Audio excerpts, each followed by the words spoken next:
নবী বাদা আমি আব্দুল্লাহ বিন আব্দুর রাজ্জাক, প্রায় 3 কোটি 3.5 কোটি যে জনগণ আছে তাদেরই একজন প্রতিনিধি বলতে পারেন। আমাকে 1 নম্বরে দেওয়া ছিল, 2 নম্বরে আব্দুল্লাহ বিন আব্দুর রাজ্জাক। আমি আমার নাম কেটে আরেকজনকে ঢুকেলাম।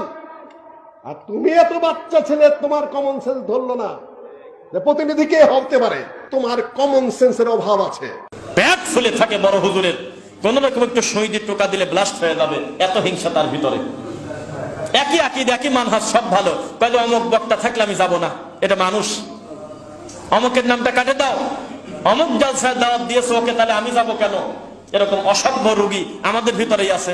কেউ বলে না খালি পূজা করে সবাই, আমি তা পারি না। সবাই জি হুজুর জি হুজুর জি হুজুর আব্বা হুজুর করে। আমি তো ডাইরেক্ট বলছি, আমাদের ভিতরে হিংসার অহংকার এত সিরিয়াস পর্যায়ে, আমাদের সামনে ভবিষ্যৎ খুব একটা ভালো না। আমি তো স্বীকারই করতেছি, আমাদের সালাফি আকীদার যে কোনো আলেমের বিদ্যা যে কোনো বিদাতের থেকে বেশি, আলহামদুলিল্লাহ।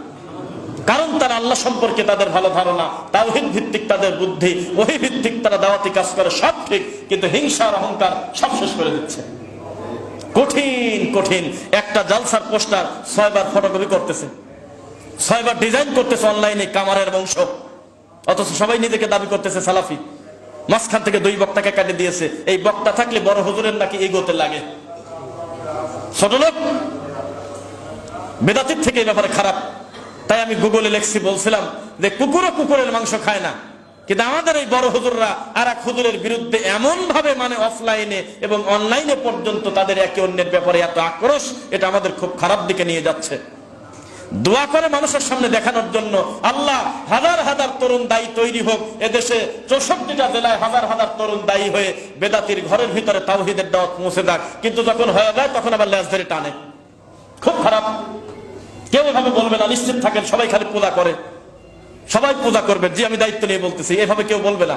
এই বড় হুজুরদের এই সিন্ডিকেটের বিরুদ্ধে কেউ বলবে না। বড় হুজুর দোয়া করে না, ইল্লা কলিলা, সামান্য কিছু ব্যতিক্রম থাকতে পারে, করে না। আপনার বাবার মা হয়তো দোয়া করতে পারে, আল্লাহ আলাম। আর আল্লাহ আপনার কল্যাণ চান, নইলে বড় হুজুর সিন্ডিকেট আপনাকে কোনো দিন উঠতে দেবে না। তার দৃষ্টিতে তার বাপ দাদা, তার বংশ হুজুর ছাড়া বড় হুজুর দুনিয়াতে নেই। আমি একটা জায়গায় জুমার খুতবা দেই, এটা শুধু ফিস করা, আর আরেকটা খুতবা ফিস করা পূর্ব চলে। তা আমি তাদেরকে বলছিলাম, ভাই আমাকে যদি আপনি শায়েখ হিসেবে নেন তাহলে আমি খুতবা দেব না। বহুভাবে ধরছেন খুতবার জন্য, ভালোবাসেন আমাকে, আমাকে মনে করবেন না আমি আপনার একটা ভাই, এইটা মনে করে আপনার মসজিদে খুতবা দেব। নইলে বড় হুজুরের সিন্ডিকেট এসে আপনাকে আমার ব্যাপারে, আর এক ভাইয়ের ব্যাপারে এমন ভাবে বলবে, মনে হবে আমার সে খারাপ মানুষ দুনিয়াতে নেই, আপনি সিন্ডিকেটে পড়ে যাবেন। তখন বলছিল কথাটা বুঝি নাই, পরবর্তীতে একদিন বলছে যে হারে হারে বুঝলাম।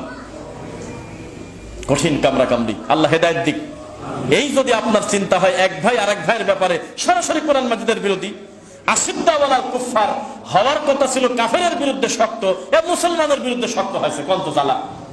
রহামা ওয়াইনাহুম, তারা একে অন্যের সাথে খুব নমনীয়, বিনয়ী, নরম, কিন্তু উল্টা হাসে না। বলুন তো একটু কথা, উল্টা হয়ে গেছে। তা আমরা কি হিংসা মুক্ত থাকতে পারবো ইনশাল্লাহ? আল্লাহর কসম, আমার আর আপনার হিংসাতে খুলে আমাদের ক্ষতি করে না, সারা পৃথিবীর অমুসলিমদের উপকার করে। তারা জিতে গেছে, এভাবেই তো তারা আমাদেরকে ধ্বংস করে দেওয়ার প্ল্যান করতেছে। আল্লাহ তুমি আমাদের হিংসা মুক্ত এবং সমস্ত অমুসলিমদের এইরকম নীল নকশা চক্রান্ত যাতে ধূলিসাৎ হয়ে যায়, এইরকম ইমান তুমি আমাদের দাও, বুদ্ধিভিত্তিক। আল্লাহুম্মা আমিন।